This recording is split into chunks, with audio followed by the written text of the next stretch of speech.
If I asked you to name a serial killer, what would you say? Imagine Ted Bundy would be at the top of the list. And maybe we'd have John Wayne Gacy, Jeffrey Dahmer, Richard Ramirez, even wrong answers like Charlie Manson.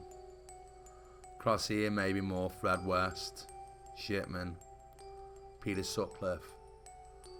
But it turns out the ones with the highest proven number of victims are more worldly. And the serial killer who is 8th on that list is China's Yang Xīnhǎi, known as the Monster Killer. In 1985, at the age of 17, and would not return home. Yang began a nomadic lifestyle and wandered from town to town, working as a labourer or piece worker. 1988 was the year that Yang would start on his criminal spree, or the year he would get caught at least. He was apprehended and sent to a work camp for various different thefts in different towns and villages. In 1996, at the age of 28, Yang returned home, but the homecoming was not a happy one for anyone, and Yang was back behind bars, this time for attempted rape. He was sentenced to 5 years, and he was released in 1999. Something happened to Yang's mind when he was inside though. Something changed the man. Incarcerated as a thief and as a rapist, he would be released a different animal altogether. The worst serial killer in the history of China. As far as we know, or as far as is being reported, Yang began his evil reign of murderous terror on the 19th of September 2000 in Guozhang village, Henan, where he murdered his first 2 at home with an axe. Yang made his own weapons, makeshift deadly axes, hammers, meat cleavers, and shovels. They were his favourite. His MO was often the same. He would stalk and enter homes at night, much like Ramirez, but in my humble opinion, Yang was much more committed and competent. Sometimes Yang would slaughter entire families at a time. A lot of time, these were farmers. On the 22nd of October 2002, Yang entered the Zhang family residence. He systematically killed first the father, then his 6-year-old daughter, both with a rusty shovel. He then proceeded to rape the wife, who was also pregnant.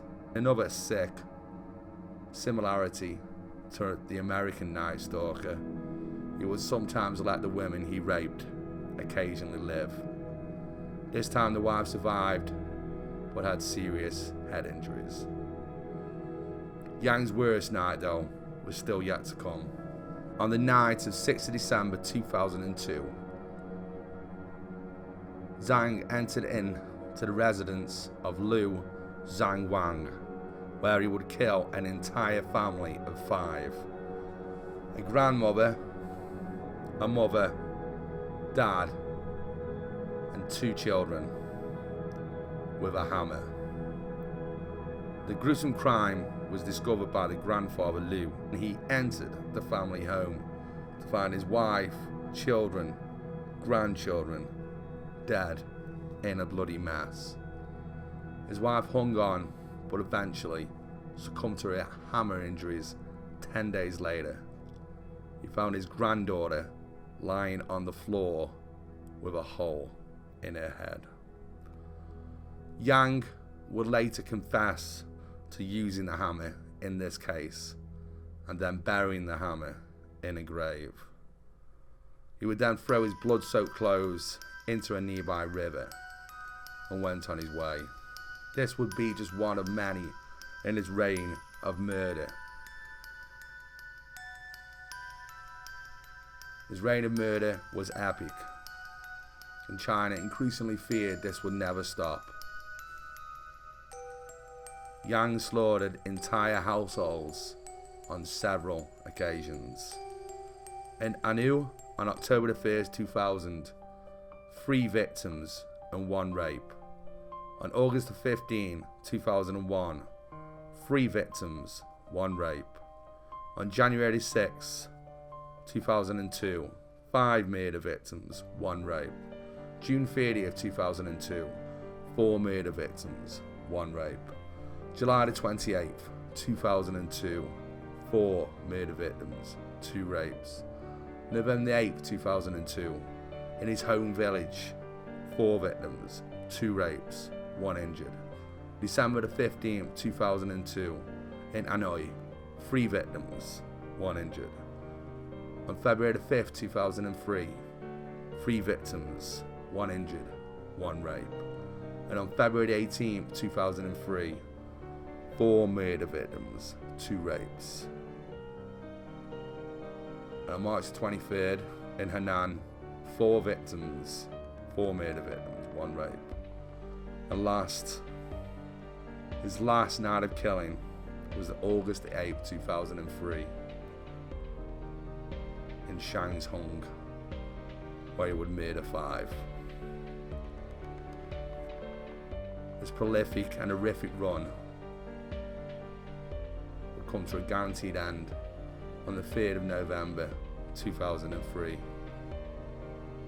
This was believed to be China's longest and grisliest killing spree. Yang was apprehended at an entertainment centre in Kangzhou, Hebei. Once in custody, it was found that Yang was indeed wanted for 4 murders in 4 different provinces. Yang left behind a long trail of blood in his path, but also DNA. He would often travel to villages he killed in by bicycle.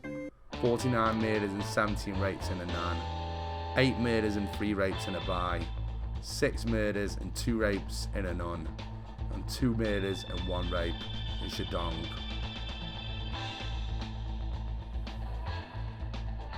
On being arrested and presented with what they had, maybe also through sheer exhaustion, and maybe the fact he was done, Yang confessed pretty quickly.